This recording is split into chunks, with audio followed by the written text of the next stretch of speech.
We're on the inside with Wightman wearing hip number 1. Joe Wascom coming off of that fine NCAA career now and a great Olympic trials. The 2-time NCAA champion has run 3:33.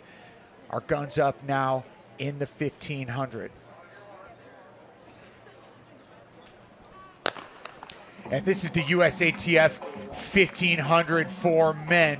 Garcia Romo and Wightman are going to tuck in behind Luciano Fiore, our pacer. Wave lights at 3:31.50. Davis Bove there on the outside, formerly at Cal Poly, now with Under Armour, could be a player here this evening. A lot of guys looking to step into that 3:31 zone. These guys are hungry, like straight up hungry. We even got world champions that are hungry in this race and trying to prove something. So expect them to run with that exact same grit. We have Joe Wascom, Joe Wascom and Luke Hauser, who are former UW athletes, but Luke Hauser right there in second place, right on the pacer. He's a 2-time NCAA indoor champion, but he also got 3rd at the World Indoor Championships. This guy, being so young, right out of college, has made great spurts already where he's in prime position to have a great season. So let's see what he can do in this race. Sam Gilman, speaking of emerging and having a great indoor season, the former Air Force standout, was 4th, I think, at those World Indoor Championships in 3K. He sits in 4th right now. Mario Garcia Romo has to have the most confidence out of anybody in this group, but hasn't returned to that form like you were saying in 2022, 2023. He's letting the field get away from him right now, but I also feel that Luke Hauser is just moving. Yeah, Hauser running very well. Back to Romo, Garcia Romo. Now Wightman there on the outside in the New Balance kit. He's got Josh Thompson, also a World Championship finalist there. We're going to be just inside of 140 with 2 to go. Wightman sitting in about 5th. There's the Atlanta Track Club teammates up front, and Hauser crushing right now and doing it with ease. Very much so. Like we said, there's a lot of guys that are hungry in this race. You said Sam Gilman before. There's a lot of people that were at the World Indoor Championships that are in the front right now trying to make things happen for him. Luke Hauser is still looking comfortable with Fiore stepping off, and honestly looks great with 600 meters left to go. Now Wascom just went from about 6th into 2nd, and he's like one Husky up front. Another former Husky is going to join him. So Gilman running well throughout here in 3rd. Now, what can Luke Hauser do over this last 500 meters? Is he going to have company? Is he going to run away with it? Is Wascom got another move? And what's Wightman got here early in 2025? 2:38 at the bell.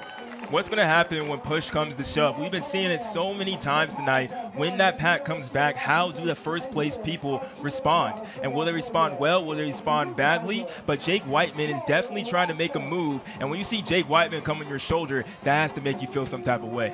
2:52 at 1,200 meters. Wightman leads the chasers, and Hauser still up front. Sam Prakel lost to Luke Hauser at the World Indoor Championship, so I definitely think he's trying to get a lick back in his last 200 meters. So moving well is Hauser still on the inside. Sam Ellis running for On joins that group. Now Wightman bounces back to the outside with Prakel there, and this is Jake Wightman, the former world champion. He's got a step in the main straightaway. Can Ellis catch him on the outside? This is Jake Wightman at 800 meters and 1,500 meters. Wightman, a world-class star. Is Jake Wightman back? He takes a step that direction this evening.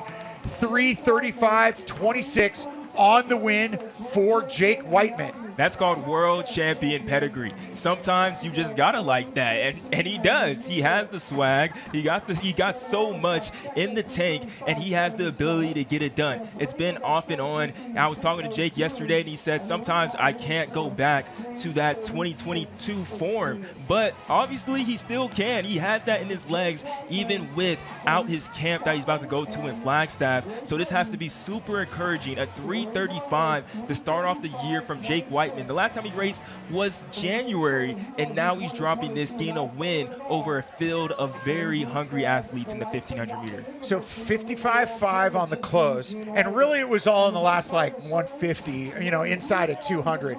So, and for Wightman, we keep talking about USA's. Well, Wightman does need to be ready for British champs. Yeah, absolutely. But he can build his resume, so to speak, and be ready, and where it's in a softer selection, where it's not quite as hard as the U.S. trials. So in terms of who's selected, should mention that two Sams, very steady. So Prakel hangs on for third, Gilman in fourth.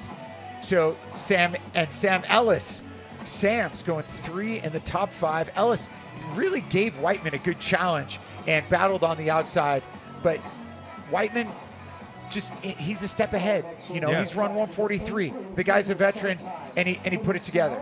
And I was gonna say, like, he needs to string together these races of wins to get his confidence back, but the confidence is there. It's just the body holding up and getting back to what he's been doing the years before that.